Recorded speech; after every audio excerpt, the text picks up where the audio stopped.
Hi, Happy New Year. I hope everyone had a good end to 2024 and just overall a good 2024. If you're new here, hello, welcome. My name is Mate and I am a street photographer and filmmaker based in New Jersey, but primarily shooting in New York City. I've taken some time these past few weeks to just kind of reflect on 2024, but also plan out my approach to 2025 with some ideas and things that I want to pursue. And in this video, what I thought I'd do is just kind of recap 2024, talk about some of my favorite photos that I shot this year, introduce my new zine, and also just talk about some of the ideas and things that I want to pursue in 2025. So yeah, let's get into it.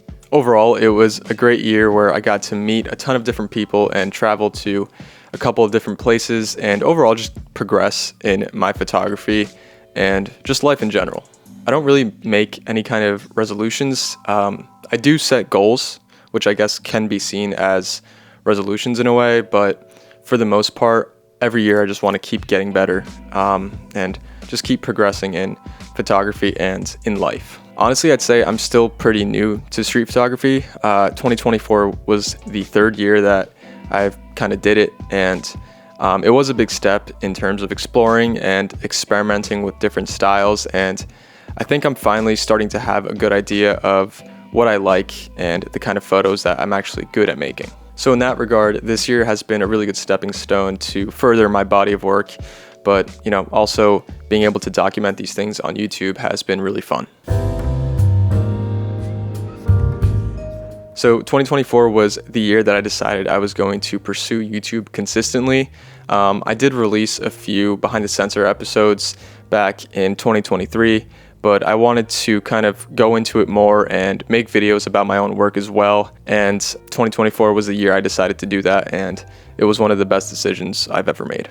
In hindsight, if I started YouTube a year earlier or 2 years earlier, maybe I'd be ahead of where I am now, but at the end of the day, I think I started at a time where I was confident enough in my own work to, share it to YouTube where there's a different and potentially much larger audience. I'm lucky to have friends who have helped me grow and have given me insight and advice. So in that regard, I am happy that I started when I did because, a lot of people say they're going to start YouTube and never do. And I think starting is like that biggest hurdle, honestly. I was able to upload 32 videos this year, which I am proud of myself for because it does show me that I am able to be consistent if I put the effort and time in.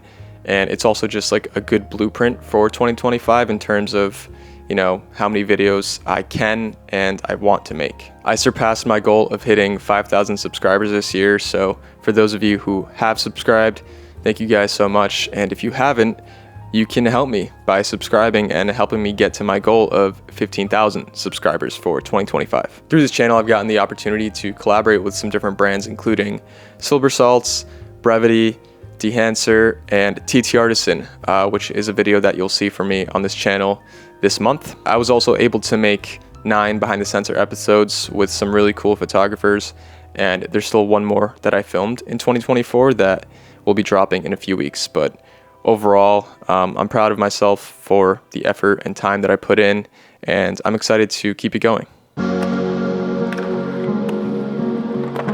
Probably the biggest thing that came out of this year were all the relationships that I formed and the people that I met. I think one that stands out is the relationships I have with Austin and Faisal now, which you have obviously seen on this channel, but I met them in January. And since then, we just kind of shoot and hang out really often. And we also were able to go to Portugal together in September, which was awesome. And yeah, it's just been really nice to kind of surround myself with people who are more knowledgeable and better at me than certain things because it pushes me to be better. So just being able to meet and connect with people, in New York, but also just around the world is one of the coolest things about photography. This year I was able to travel to a few different places, including Portugal, where myself, Austin, and Faisal spent about 12 days between Lisbon and Porto, and that was probably the most fun trip I had in terms of photography. I also got to visit Central America for the first time when I went to Costa Rica in May with my girlfriend, and that was unlike any environment that I've ever been in. Typically when I'm going on trips, I'm either going to large cities to do street photography, or I'm booking trips to the mountains with my girlfriend because those are the type of trips that we like to do. So to go to Costa Rica, where I was mainly surrounded by beaches most of the time, was definitely different, and it makes me want to explore Central America more, but it was my first time in like a tropical climate, so that was definitely an experience. In December, I got to visit London again and meet with Aaron and Roman and Mark Fernley, and the video from that trip will be the next one after this one, so stay tuned. I also got to visit Boston and Portland, Maine, and shoot some street there. And I also took some smaller, like non-photography related trips throughout the year. So in terms of travel, it was a really fun year. And by the looks of it, things are going to ramp up in 2025, which my bank account is terrified of, but I'm very much looking forward to. At the end of 2023, I put together a little physical zine that was comprised of my favorite work that I shot that year. However, I only printed one copy for myself and one that I gave away. This year, however, I decided to put together a digital zine titled 2024, A Visual Memoir. I chose 5 of my favorite photos from every month of 2024, and with each photo, I also included the settings, the gear I used, when and where I took it, and also gave a brief description or backstory about each photo. I've been working on this for the last 2 months, and it is finally done and available. So if you want to check it out, you can visit the first link in the description, and if you do decide to purchase it, you will actually also receive a free preset with your purchase. I created this preset very recently in November, and it's just my way of saying thank you for the support. And if you don't have the means to purchase the zine, you can also get a different free preset on my website. It's called Fits, and if you do download it, then I hope you enjoy it. You can find that also in the description. With that said, I want to get into and talk about some of my favorite photos from this year, which you can also find in the zine. So this photo was taken in October of this year when I was out filming a Behind the Sensor episode with Sam Ferris, and we were ending the day right by Battery Park, and the light that afternoon was just incredible. And this bus pulled up to like a stop right by us on the sidewalk, and the light was shining from the building behind me and reflecting onto the bus window. And the bus window, it was kind of high up, so I didn't have a good view of what I was shooting, but I just kind of like put my camera up and grabbed a few shots, and I got this one, which is actually pretty heavily cropped, but you know, I think it made the photo so much better, and just getting like the woman's eye lit up like that with the tree shadow and the contrasting cool and warm tones made this one of my favorites of the year. So this shot was taken on our first night in Porto in September. We were at a place called Jardim do Moro, where a lot of people were just like drinking and relaxing and just watching the sunset over the Douro River. And just before the sun had set behind the horizon, I kind of like stood behind this crowd, and I was able to catch a bird right in the middle of the frame, aligned with the person. And if you look closely, you'll also be able to see a plane above the bird, also kind of in line. So in terms of timing and framing, you know, I really love this one. So this is probably my favorite vertical shot of the year. I took this in Hell's Kitchen in Manhattan, and luckily I had my 85mm lens with me because I found this diner that had like really great colors and shadows. So I waited across the street from it like a weirdo for about 20 minutes, which is quite a long time for me. But I was just kind of waiting for, you know, the right comp and waiting for the right subject. And after a while, I was able to get this guy who was at a perfect height, and his head was aligned with the shadow of the umbrella on the diner itself. Yeah, I just love the colors in this scene and the fact that the waiting actually paid off. So this is probably my favorite facades shot of the year. And if you're unaware, facades is a photo project that I started a few months ago. And yeah, this shot was taken in April in the West Village, but I got a few different compositions of this scene, and this one is definitely my favorite. And if I had a nickel for every time I photographed a person in silhouette holding a basketball, I'd have 2 nickels, which isn't a lot, but it's weird that it happened twice. So this shot was from my first time shooting black and white film. It was shot on HP5+ in a small town called Brunswick in Maine, where I was staying while working on a client project. And yeah, I just love this cleaners sign and the silhouette of the man walking into the cleaners with literally no one around. You know, I just think this photo feels a bit timeless, and shooting this in black and white instead of color and being able to nail this exposure, yeah, just makes me love this one, and it's pretty special. I've been thinking about some of the things that I want to incorporate and start implementing in 2025, and one of those things will be a monthly newsletter.